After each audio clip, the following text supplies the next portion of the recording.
Now that's Putin flying to his friends. Now the Arabs will build cities in Russia and invest billions in its economy. But about that right after we list the most interesting events that happened in our country during the week. So, the Russian company Global Terranica starts sales of the new expedition-tracked all-terrain vehicle.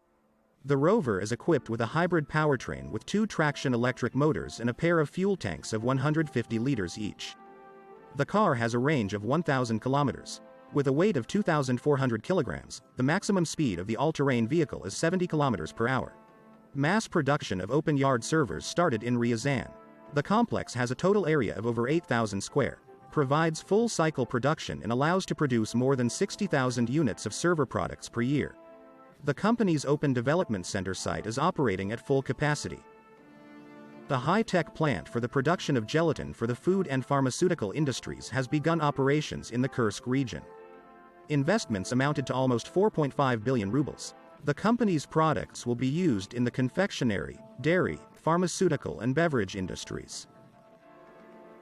Concern Kalashnikov has mastered the production of mobile control points. The LPA of unmanned aerial vehicle systems is used to adjust the firing of precision munitions. The control center is based on the chassis of the KAMAZ 4350 cross-country vehicle. Designed for transportation, storage and maintenance of the carried complex with drones. A team of Russian scientists from several major research centers has created an organic compound that helps separate and reprocess spent nuclear fuel components more efficiently. Radiochemical reprocessing, nukes and separation of valuable nuclear materials, primarily plutonium and uranium, is a key stage necessary to close the nuclear fuel cycle. The NFC will expand the reproduction of nuclear fuel plutonium and significantly increase the fuel base for nuclear power, eliminating the need for large-scale natural uranium mining. And the Volga 4.0 has successfully passed all tests. The tests tested the operation of all the train's systems. The manufacturer has retained the familiar passenger amenities. Charging stations including wireless, comfortable seats, the possibility of carrying bicycles and scooters and much more. The new version will also update the exterior and interior of the train. Rose Electronics Holding presented the Alcor Medical Complex for minimally invasive surgery. The device combines diagnostic and surgical equipment on one stand, which allows the doctor to perform a wide range of manipulations and fully control the course of surgical intervention. Diagnostic and surgical equipment are integrated into a complex with a common control interface. Opening of the production of translucent facade enclosing structures of Facade Technologies LLC took place in the Tver region. Production capacity of 100,000 square meters of products. The company specializes in the development, design and installation of translucent reflective structures of ventilated hinged facades, translucent skylights. Sabagra has commissioned all hatching egg production buildings at the Kemerovo site of the Tomsk poultry farm. The Kemerovo site of the poultry farm now consists of 48 buildings and auxiliary facilities.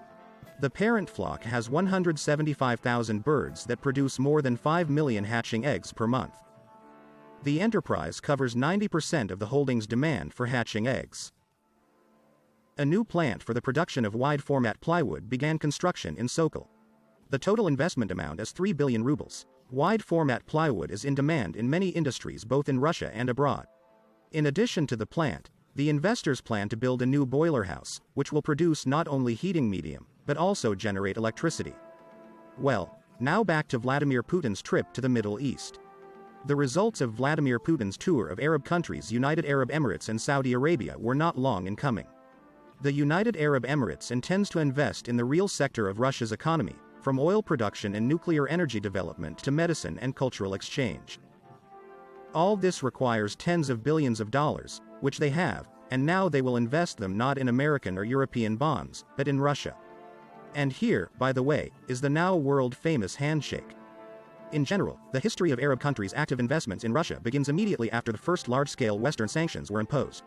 Thus, since 2015, the Saudi partners have been implementing 40 joint projects, with 12 of them in different areas having been created from scratch.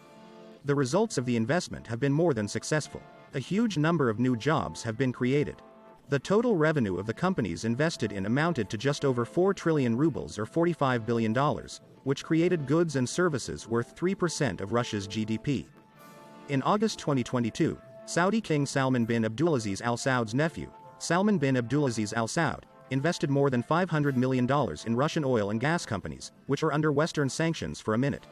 At the same time, even recently experts have stated that Saudi Arabia and the entire elite of the country are very tightly tied to the American economic elite. Allegedly, because of this, Saudi Arabia will not risk investment injections into Russia, because there is a real risk of falling under US sanctions. However, Saudi Arabia has begun to invest simply in all areas of activity in Russia. To agriculture, to energy, to industry, to medicine, to the stock market and more. Joint development of microelectronics is being considered, which is logical, since the same USA flatly refused to develop and allow Arab countries to create competencies in microelectronics production. In total, Saudi Arabia has invested 1 trillion rubles or $11 billion in the Russian economy over 8 years. Now, after the negotiations of the first persons of the states, the Saudi investors intend to invest another 1 trillion rubles, but over the next 2 years. And here's another interesting photo.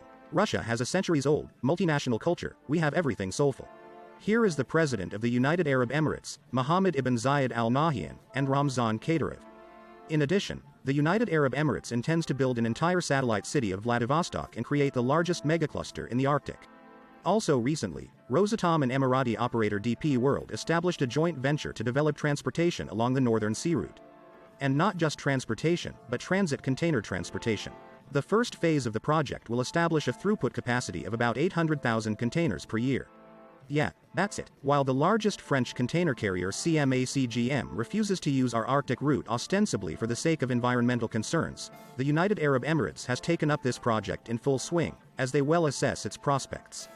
What does this have to do with the environment? Yeah, it was just 2019 and they had to come up with all sorts of reasons to mess with Russia. Here's the headline. The CMA-CGM ships will not be sailing in Siberia. Already in 2024 the cargo turnover along the Northern Sea Route should increase up to 80 million tons. Up to 150 million tons in 2030. Will exceed 220 million tons in 2035. To understand, DP World is owned by the United Arab Emirates government and is one of the largest port operators in the world. The company has calculated that in 7 years the cargo turnover along the Northern Sea Route will amount to 4% of the total maritime commodity turnover in the world. And the share will only increase further. On October 20, 2023, a joint venture, LLC International Container Logistics, 51% owned by Rosatom through its subsidiary LLC Rosatom Cargo and 49% by DP World, was registered. The length of the Northern Sea Route is 14,000 kilometers. The length of the route through the Suez Canal is 23,000 kilometers. The agreement to create a satellite city near Vladivostok was signed at the WEF back in 2021. The United Arab Emirates was immediately interested in the project, and in 2023 wanted to participate in its construction. As part of SPIEF, the St. Petersburg International Economic Forum, Alexei Chekhanov, Minister for the Development of the Far East in the Arctic, met with Mohammed ibn Rashid Al Maktoum, Minister of Economy of the United Arab Emirates. The result of this meeting was Alexei Chekhanov's statement that Arab partners have the strongest competencies in the development of hotel, resort and business district projects. Consequently, we can conclude that the Arabs want to create in Russia a kind of paradise in their style, where they will have the opportunity to operate in the East Asian market, as well as to serve the tourist and business flows generated by guests from East Asia. According to the project, the construction of the new city will take place from 2024 to 2028. At the same time, the United Arab Emirates has doubled its investments in the oil sector of the Russian economy in just 1 year. In general, they have recently become the largest investors in the Russian economy.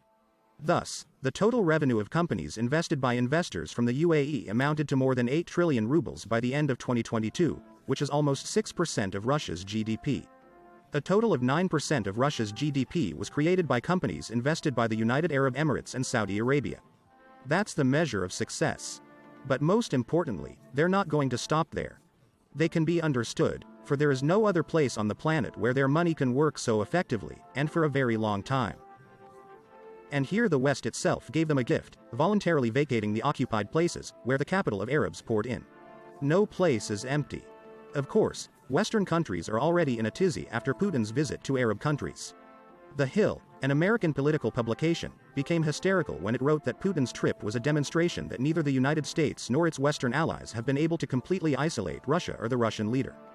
They keep dreaming of isolating someone, and in the meantime they isolate themselves from the adequate world.